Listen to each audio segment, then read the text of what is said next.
como tornar meu filho forte e preparado para lidar com os desafios da vida. E se nós estamos falando sobre filhos preparados, né, para lidar com os desafios da vida, a gente está falando de seres humanos, de pessoas que têm uma capacidade de resiliência, né? E resiliência, gente, pessoas que estão preparadas para lidar com os desafios da vida, não tem a ver com pessoas que expressam suas emoções, pessoas que são sensíveis, pessoas que choram, pessoas que externalizam as suas emoções.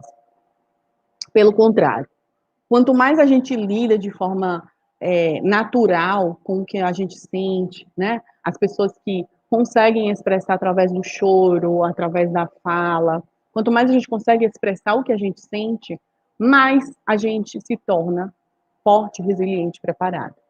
Antigamente se dizia muito, fazia muita associação de reprimir as emoções como uma forma de se tornar forte.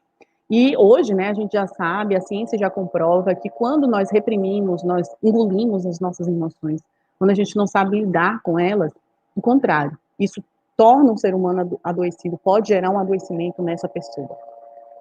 Então, aquele discurso de que forte é quem não chora, forte é quem simplesmente passa por situações e não, né, não expressa, não verbaliza o que está sentindo, isso não é forte, isso não é ser forte.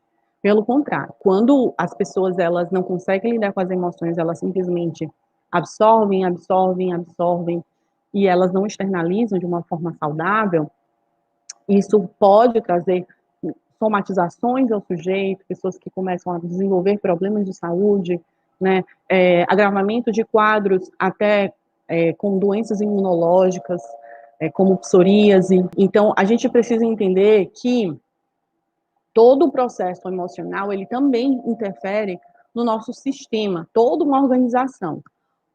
Não, apesar de a gente usar muito o termo de saúde mental e saúde física, como se fossem separados, né? Na verdade, a saúde mental e a saúde física é a mesma, elas entrelaçam. Não tem como a gente separar, né, saúde física e saúde mental. Quando nós não estamos bem fisicamente, isso pode interferir na nossa saúde mental e vice-versa. Então, desassociar a saúde como se fossem coisas diferentes, a minha mente é diferente do meu corpo, é muito equivocado nós pensarmos assim, porque a mente ela vai interferir diretamente. Né? Até existem inúmeros estudos, inclusive, que falam de recuperação de tratamento de câncer, a depender da forma como o paciente emocionalmente lida com o processo, favorece ou não para o tratamento. Então, assim, hoje a gente vê inúmeros, né? Eu estou falando aqui alguns de uma forma muito pincelada, vários estudos que falam sobre essa influência da nossa mente no nosso corpo.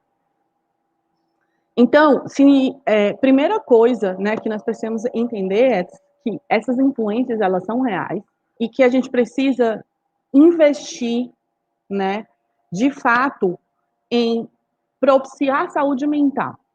Hoje, o índice de adoecimento psíquico é altíssimo, né, como vocês já sabem, principalmente no Brasil. Claro que existem vários fatores que são preponderantes aí para o adoecimento psíquico. A gente vive num país extremamente instável, né, a economia, então acaba gerando muitas angústias. Só que assim, gente, todo mundo, em algum momento, né, a gente passa por situações difíceis. Não existe nenhum ser humano que não passe por dificuldades. E a diferença entre para outro, né, diferença entre e uma outra pessoa é como essa pessoa lida com essas dificuldades. Aí eu também saliento algo importante aqui para falar para vocês, que às vezes também isso gera dúvida. O fato de uma pessoa adoecer, entrar numa depressão, ter transtorno de ansiedade, isso também não significa que essa pessoa não seja forte. Isso também não significa que essa pessoa não seja uma pessoa capaz de lidar com os problemas. A gente entende, dentro de uma saúde mental, que existem processos também fisiológicos envolvidos aí. E que não significa que a pessoa seja frágil ou fraca porque desenvolveu algum tipo de psicopatologia, certo? Quando se fala em pessoas fortes e preparadas para lidar com os desafios da vida, eu não também estou falando de pessoas muralhas. que simplesmente dão conta de tudo e que em nenhum momento podem se fragilizar. Não estou falando disso. Estou falando da capacidade desse ser humano de conseguir lidar com os desafios, na boa parte do tempo, de uma forma assertiva, de uma forma saudável, gerando o menos impacto possível. O que nós vemos é que pessoas, inúmeras dificuldades de lidar com problemas pequenos do dia a dia, problemas de se relacionar, pessoas que não conseguem se relacionar de forma saudável, pessoas que não sabem focar na solução e se prendem somente no problema, pessoas que não conseguem flexibilizar e se adaptar às situações. Hoje, a gente vive num momento de pandemia e que fez com que muitas pessoas fossem testadas a se adaptar a novos formatos.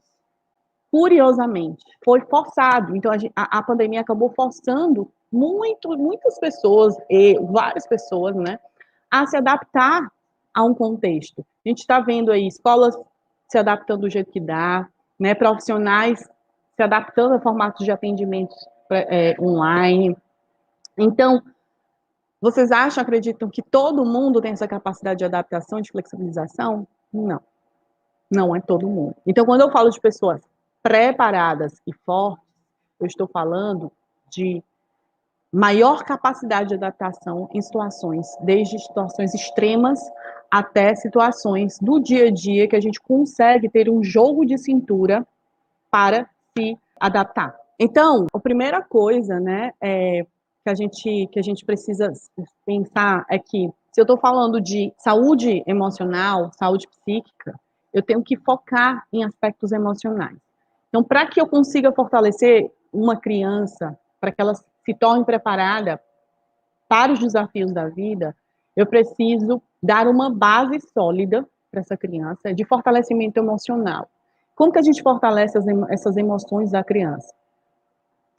Não tem uma só estratégia, existem inúmeras estratégias da gente trabalhar as emoções. A primeira, que é indispensável para nós conseguirmos desenvolver uma inteligência emocional nessas crianças, é ensiná-las sobre essas emoções. Apesar de ser um pouco óbvio, às vezes as pessoas acham que é óbvio a gente entender e identificar as nossas emoções. Mas reflitam, observem, até se vocês têm essa facilidade, conseguem com facilidade identificar o que vocês sentem.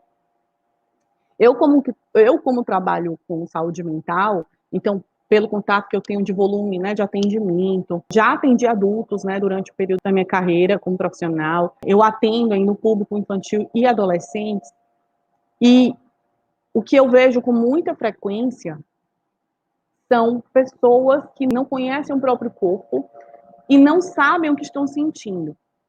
A minha abordagem, que é a terapia cognitivo-comportamental, ela foca muito, né, nos aspectos cognitivos, né, comportamentais e cognitivos. Então, é comum, para nós profissionais que trabalhamos com a TCC, fazer a avaliação de humor.